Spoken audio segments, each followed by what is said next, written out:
नारद जी, मैं द्रविड़ देश में उत्पन्न हुई। महाराष्ट्र में मुझे कहीं कहीं सम्मान मिला, कर्नाटक इत्यादि में मैं वहां से प्रकट हुई। महाराष्ट्र इत्यादि स्थानों पर मुझे सम्मान मिला, लेकिन गुजरात प्रांत में आते ही मैं अपने पुत्रों के साथ वृद्ध हो गई। नारद जी, लेकिन विडंबना तो ये देखो, जैसे ही वृंदावन धाम की पावन भूमि पर मैं अपने पुत्रों सहित आई, आश्चर्य की बात ये है कि मैं तो 20 साल की युवती हो गई, मैं तरुणी हो गई, लेकिन मेरे पुत्र वैसे के वैसे ही रह गए। नारद जी, कुछ आप उपाय करें, और अगर आपने कुछ उपाय नहीं किया तो इदम स्थानम परित्यज्य विदेशम गम्यते मया।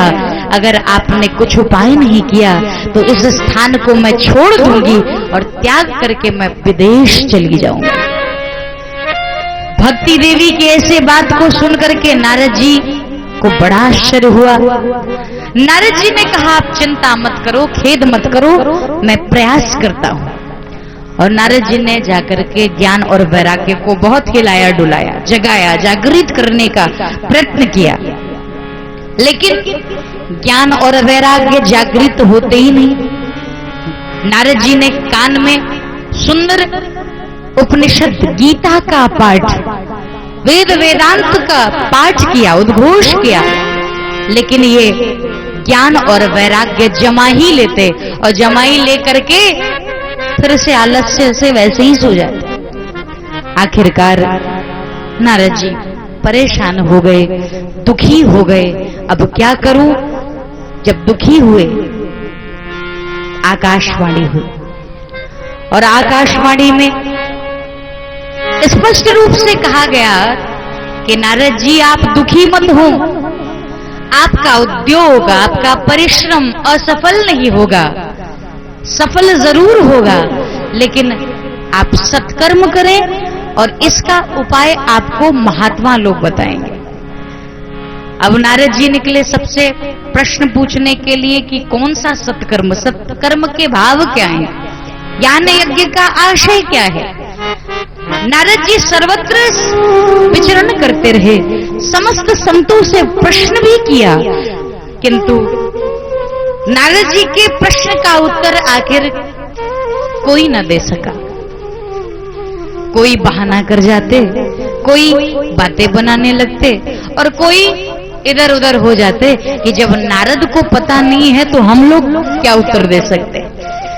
और जब कहीं से भी नारद जी को आखिरकार उत्तर नहीं मिला तो नारद जी ने कसम खा ली, मन में भाव बना लिया, चलो कोई नहीं तो हम तपस्या करेंगे, और तपस्या करके ही इनके भाव को वापस, ज्ञान और वैराग्य को, तरुण अवस्था को प्राप्त कराएंगे। और ऐसा विचार करके नारद जी आज चले जाते हैं तपस्या करने बद्रिकाश्रम की ओर। और नारद जी बद्रिकाश्रम की ओर जा रहे थे, वहीं पर उन्हें सनक सनंदन सनातन सनत कुमार सनकादि ऋषि मिलते हैं।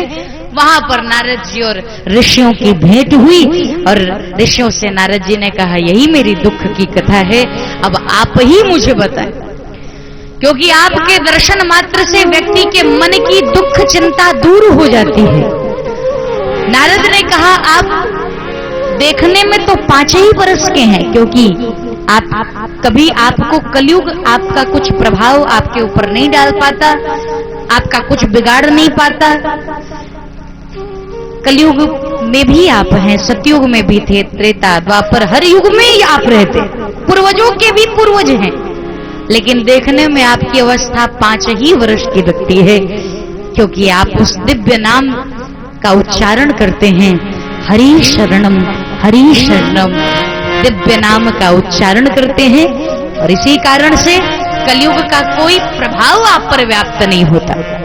लेकिन नारद जी ने कहा, मेरी चिंता दूर करिए और मुझे उपाय बताइए। तो नारद को कौन सा उपाय सनकादियों ने बताया, आओ हम भी मिलकर उस उपाय को श्रवण करें, क्योंकि संत ही आपको भगवंत से मिलने का उपाय बता सकते हैं। संत ही आपको आपके जीवन की प्रत्येक समस्याओं का समाधान करा सकते हैं। और इसीलिए निवेदन आपसे है,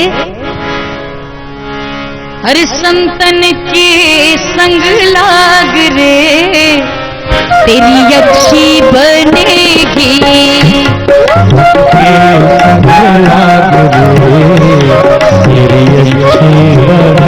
बोलो, संतन के संग लाग रे, तेरी बिगड़ी बनेगी।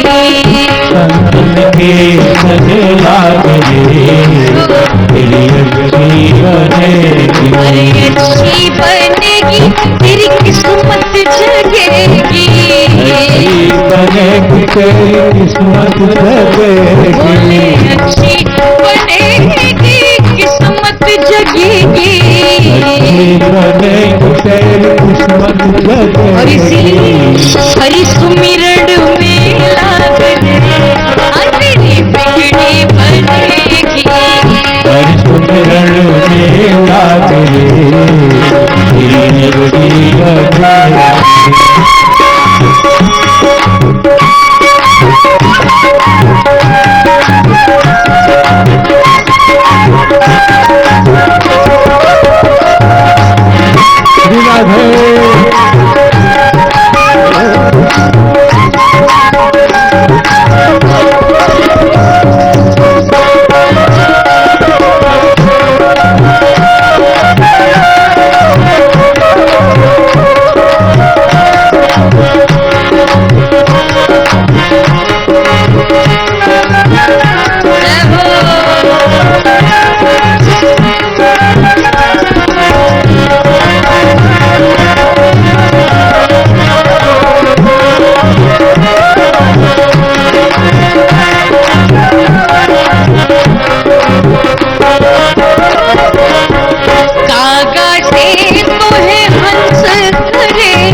करे और मिट्टी हुई फूल के दाग रे, तेरी अच्छी बनेगी।